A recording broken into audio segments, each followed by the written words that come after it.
इसी को जो अनुसरण नहीं करेगा वो आराम नहीं होगा। महात्मा बुद्ध का पहला उपदेश था। इस पहला उपदेश को पालन करेगा और उसके बाद कल दूसरा उपदेश दिया जाएगा। कल ये उपदेश का सब पालन करके आएंगे। सभा वहीं समाप्त होती है। फिर अगले दिन सभी लोग समय से उपस्थित होकर वहां आ जाते हैं। सब लोगों से फिर महात्मा बुद्ध के शिष्य पूछता है, क्या हुआ, कितने लोग पालन किए? सब लोगों ने हाथ उठाया और सभी ने कहा कि हमने इसका पालन किया और आज हमें बहुत आराम मिला। हमारा पेट एकदम सही से साफ हुआ, शरीर एकदम हल्की फुल्की लग रही है, एकदम हम स्वस्थ लग रहे हैं। तो फिर महात्मा बुद्ध का शिष्य कहता है, अब दूसरा उपदेश जो करना है, सबको टहलने चलना है।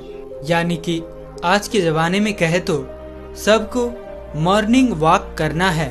अपने अपने उम्र के हिसाब से सबको चलना है। और चलना कितना है? 2 से 3 किलोमीटर। सबको 2 से 3 किलोमीटर चलना है। उसमें जो बच्चे हैं, नौजवान है, वो दौड़ेंगे और जो सामान्य लोग हैं, जो 40 से 50 की उम्र के हैं, वो तेज चलेंगे। और चाल जो होगी 1 सेकेंड में 1 कदम और 1 मिनट में 60 कदम तेज चलना है। और जो दौड़ सके वो दौड़ेंगे। बहुत तेज नहीं दौड़ना है, सब अपने क्षमता के अनुसार 2 से 3 किलोमीटर, ज्यादा होगा पर कम नहीं। इसी हिसाब से सुबह चलना है, मॉर्निंग वॉक करना है। ये दूसरे दिन का उपदेश था। अगले दिन फिर से सभा शुरुआत होती है। फिर से लोग सभा में आते हैं। तो सबसे पहले बुद्ध के शिष्य पूछता है कि 2 दिन का नियम सबने पालन किया? सब लोग हाँ में हाथ उठाते हैं। शिष्य पूछता है, कैसे आप लोगों को लग रहा है? सब लोग कहते हैं, बहुत अच्छा लग रहा है, ऐसे लग रहा है कि हमको कोई बीमारी ही नहीं है। फिर शिष्य कहते हैं, अब सब लोग योगा करें। योगा प्राणायाम अपने हिसाब से सब लोग करें। योगा प्राणायाम में 2 योगा प्राणायाम जरूर शामिल होगा, एक कपालभात, दूसरा अनुलोम विलोम। सारे शिष्यों ने कपालभात और अनुलोम विलोम का विधि सभी को बता दिया। अनुलोम विलोम कैसे की जाती है, कपालभाति कैसे की जाती है, सूर्य प्राणायाम कैसे किया जाता है। सभी लोग कम से कम आधा घंटा से लेकर 45 मिनट तक डेली इसे करना है। तब इस दिन की भी सभा समाप्त होती है। अगले दिन फिर सभा शुरू होती है और उस सभा में सारे लोग उपस्थित होते हैं। सारे लोग उपस्थित होने के बाद फिर सबसे दिनचर्या पूछी जाती है, किसने कितना अनुसरण किया। सब ने कहा, अब तो हमको ऐसे लग रहा है कि अब हमको कोई बीमारी ही नहीं है, हमें कोई अलार्म नहीं लगाना पड़ता, हमें जगाना नहीं पड़ता, मेरी 4 बजे अपने आप आंख खुल जाती है। यह सुनकर महाराज बड़े खुश हुए। इतना बड़ा चमत्कार, बिना कोई पैसे की हमारी प्रजा ठीक हो रही है। महाराज तुरंत खुश होकर फिर महात्मा बुद्ध को प्रणाम करते हैं और बुद्ध से कहते हैं कि आप हमारे ही राज में रहिएगा, जाइएगा नहीं। भगवान महात्मा बुद्ध मुस्कुराते हैं, क्योंकि उनका तो काम ही है हमेशा हंसते रहना, क्योंकि वे चिंता नहीं करते।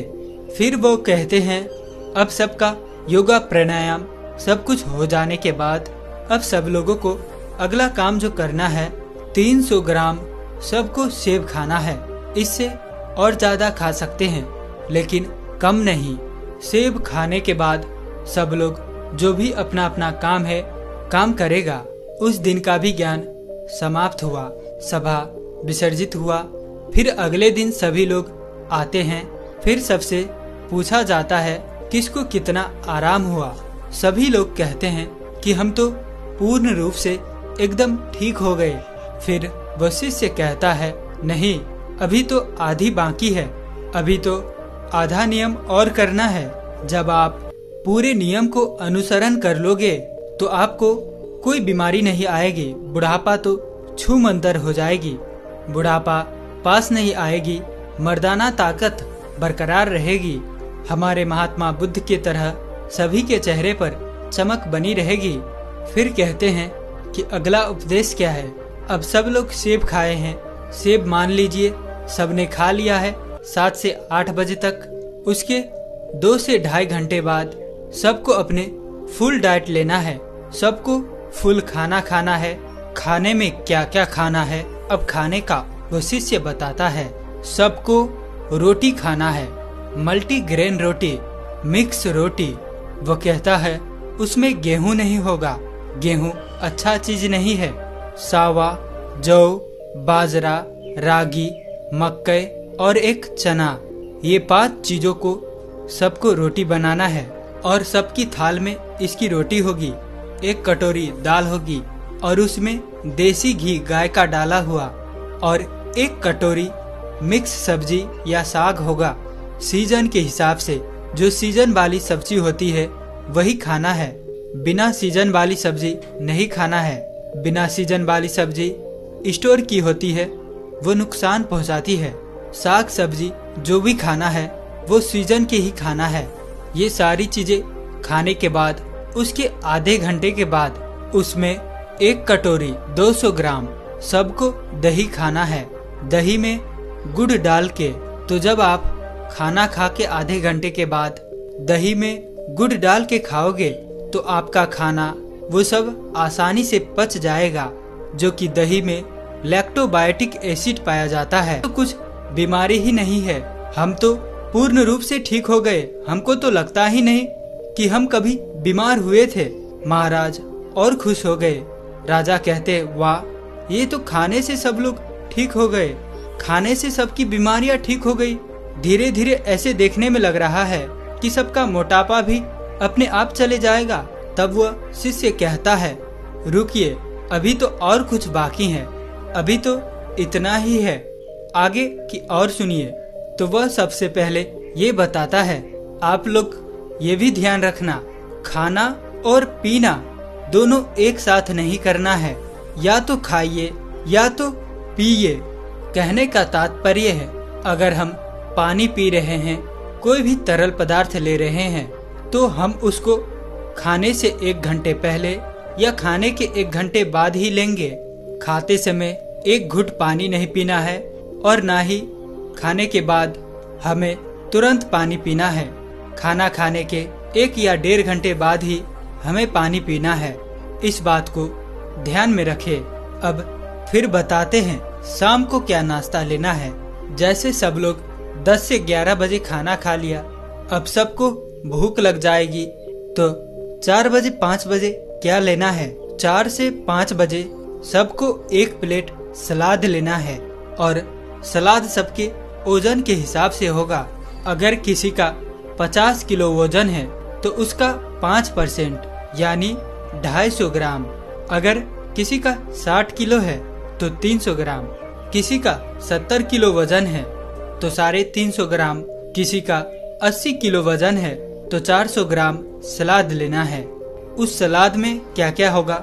सलाद में होगी गाजर, चुकंदर, मूली, टमाटर और उसमें 1 टुकड़ा होगा अदरक का, 3 से 4 लहसुन की कलियां होंगी और उसको स्वाद के लिए आपको छिड़कना है। तो उसमें आप काला नमक डाल सकते हैं और जीरा, भुना हुआ जीरा भी डाल सकते हैं। सलाद लेने के पहले भी कुछ खाना पीना नहीं, जैसे पहले की बता दिया है। इसे फॉलो करें और अगले दिन आए तो उस दिन की सभा समाप्त होती है। सब लोग अपने घर जाते हैं और जैसे तैसे वो नियम बताए गए थे सब लोग उनका पालन करते हैं। फिर जब वो अगले दिन सभा में आता है तो उनसे पूछा जाता है, आप लोगों को कैसे लग रहा है, आपकी शरीर कैसे लग रहा है। सब लोगों के चेहरे पर मुस्कान और सबके चेहरा जैसे एक तेज की तरह चमक रहा था। ऐसे लग रहा था कि मानो इनकी ढलती उम्र थम सी गई है, इतना एहसास हो रहा था। फिर राजा बड़े खुश होते हैं। प्रजा खुशी खुशी से सब उत्तर दे दिए। फिर वह राजा महात्मा बुद्ध के चरणों में जाकर प्रणाम करते हैं। वह कहता है, धन्य है भगवान, आपने तो सबको खाने से ठीक कर दिया। तो वो शिष्य कहता है, महाराज रुकिए, अभी तो और सारे उपदेश बाकी है। अभी जब मैं पूरा उपदेश बता दूंगा तो हमारे भगवान की तरह कोई बीमारी नहीं होगा, कभी किसी को बुढ़ापा ही नहीं आएगा।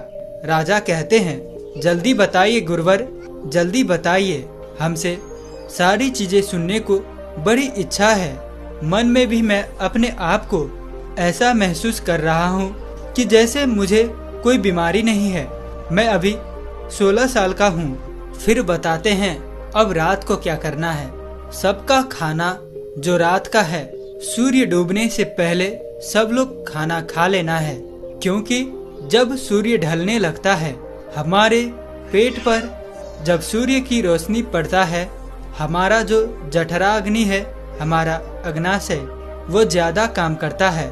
जब धीरे धीरे सूर्य की रोशनी झड़ने लगती है, कम होने लगता है, तो जठर अग्नि काम करना बंद कर देती है। इसीलिए ऋषि मुनि लोग सूर्य डूबने से 1 घंटे पहले खाना खा लेते थे। तो इसके 2 फायदे हैं। जब आप सूर्य डूबने के पहले खाना खा लेंगे तो आपका सारा खाना पच जाएगा, और जब आप सोने जाएंगे तो 3 से 4 घंटा में आपका खाना पूर्ण रूप से अच्छी तरह से पच जाएगा। इसके फायदे, एक तो आपकी नींद बढ़िया आएगी। अगर आप लेट खाना खाते हैं, अपने जीवन को बिगाड़ लेते हैं, तो उसमें क्या होता है, आपको जल्दी नींद नहीं आएगी, आपके पेट में अच्छे से खाना डाइजेस्ट नहीं होगी, पचेगा नहीं। इससे आपको गैस एसिडिटी बनेगी। इसीलिए आपको सूर्योदय से 1 घंटे पहले रात की खाना खा लेना है। और खाने में क्या क्या लेना है, वही मल्टीग्रेन रोटी और साग सब्जी, सीजन के हिसाब से, बस 2 चीजें। और खाना कितना खाना है, नाम मात्र, यानी कि हल्का खाना खाना है, जिससे लगे कि आपने खाना नहीं खाया है। फिर उसके 1 घंटे के बाद आपको 1 गिलास दूध पीना है। उसमें 3 ग्राम हल्दी डाल देना है। हल्दी शुद्ध घर की होना चाहिए, बाजार के नहीं। उसे उबालकर फिर ठंडा हो जाए, फिर आपको पीना है। हल्दी वाला दूध आपकी सारी बीमारियों को नाश कर देगा। ये इतनी शक्तिशाली होती है। अब सब इसको पालन करेंगे, और उसको फॉलो करने के बाद दूध पीने के तुरंत बाद सोने नहीं चला जाना है। दूध पी के 1-2 घंटे के बाद सोने चला जाना है, और आपको रात्रि के 10 बजे तक में सोने चला जाना है। जब आप 10 बजे सो जाएंगे, आपको फर्स्ट क्लास नींद आएगी। आपके सारे खाने डाइजेस्ट हो गए। जब आपको अच्छी नींद आएगी तो 4 बजे सुबह अपने आप आपकी आंखें खुल जाएगी। आपको कोई टेंशन नहीं रहेगा, कोई बीमारी नहीं लगेगी। आखिरी में शिष्य कहता है, ध्यान से सुनिएगा, सबको वर्तमान में जीना है, सबको बच्चे की जिंदगी जीना है। जैसे जो छोटे बच्चे होता है, उन्हें कोई टेंशन नहीं होता है।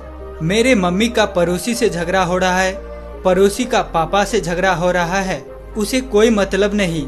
मेरे घर में खाना है या नहीं है, उस छोटे बच्चे को जो खाना मिल जाता है वो उसे खाकर अपने आप खेलता रहता है, सिर्फ उसका पेट भरा रहे। अगर उसका पेट भरा हुआ है तो उसे कोई मतलब नहीं। इसीलिए आप सभी अपना वर्तमान में जिए, भूत भविष्य का चिंता मत करिए। आज हमारे साथ जो है उसमें खुश रहिए। भविष्य में क्या होगा, भूत में क्या बीत गया, उसकी चिंता मत करिए। जब आप वर्तमान में जिएंगे तो कोई टेंशन नहीं होगा, तनाव नहीं होगा और बीमारी नहीं होगी। जो लोग इन नियमों का पालन करेंगे। और एक बात, कभी कोई बाहर की चीज मत खाना, जो खाना अपने घर की शुद्ध बना करके खाना, क्योंकि बाहर की चीजों में बहुत मिलावट होती है। ये आज की पूरी उपदेश, उसी उपदेश को जो पालन करेगा वो कभी बूढ़ा नहीं होगा, उसे कभी बीमारी नहीं होगी। ये नियम सब पालन करेंगे। फिर 1 महीने बाद यहीं पर एक सभा लगेगी, सब इसी सभा में उपस्थित होंगे। समय बीत गया, 1 महीना फिर हुआ। 1 महीने बाद महात्मा बुद्ध महाराज के पास पहुंचते हैं, उनके दरबार में पहुंचते हैं। महाराज दौड़ करके उनके स्वागत सत्कार से सम्मान करते हैं और कहते हैं, आइए गुरुवर आइए, ये तो राज्य आपका है। महात्मा बुद्ध मुस्कुराते हैं, बताइए राजन, आप लोग कैसे हैं? आपका प्रजा लोग कैसे हैं?